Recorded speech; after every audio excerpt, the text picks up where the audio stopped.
শেখ, আমরা সবশেষ যদি বলতেন যারা জুলুম করে, অত্যাচার করছে, তাদের ব্যাপারে কোরআন হাদিসে কি শাস্তির কথা এসেছে খুবই সংক্ষেপে বলবেন। কিতাবুজ যাকাতে খুব আলোচিত একটি হাদিস রয়েছে, রাসূলুল্লাহ সাল্লাল্লাহু আলাইহি ওয়াসাল্লাম তিনি বলেছেন, ওয়াত্তাকি দাওয়াতাল মাজলুম, তুমি মাজলুমের অত্যাচারিত ব্যক্তির বদদোয়া থেকে আত্মরক্ষা করো। ফাইন্নাহু লাইসা বাইনাহু ওয়া বাইনাল্লাহি হিজাব, কেননা এই বদদোয়া এবং আল্লাহর মাঝে কোনো পর্দা নেই। অর্থাৎ কে মুসলিম কে কাফের রব্বুল আলামিন সেটা দেখেন না, তিনি দেখেন কে জুলুম করলো এবং কার প্রতি জুলুম করা হলো। যার প্রতি জুলুম করা হলো, যে মাজলুম, সে কাফের হবে, মুশরিক হবে, আল্লাহকে অবিশ্বাস অস্বীকার করবে, হতে পারে, কিন্তু রব্বুল আলামিন কিন্তু মাজলুমের পক্ষে রয়েছেন।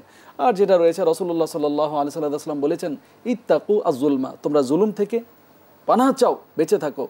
ফাইন্নাহু যুলমাতুন ইয়াউমাল কিয়ামা, এটা কিয়ামতের দিন অন্ধকারের কারণ হবে। একজন ব্যক্তি বিচারের দিন নূর যেটা তার পথ চলতে তাকে সাহায্য করবে, সে অন্ধকার অবস্থায় তার এই পরিস্থিতিতে সে অন্ধকারের মাঝে এমনভাবে নিমজ্জিত হবে, ডানে বায়ে কিছু সে দেখতে পাবে না।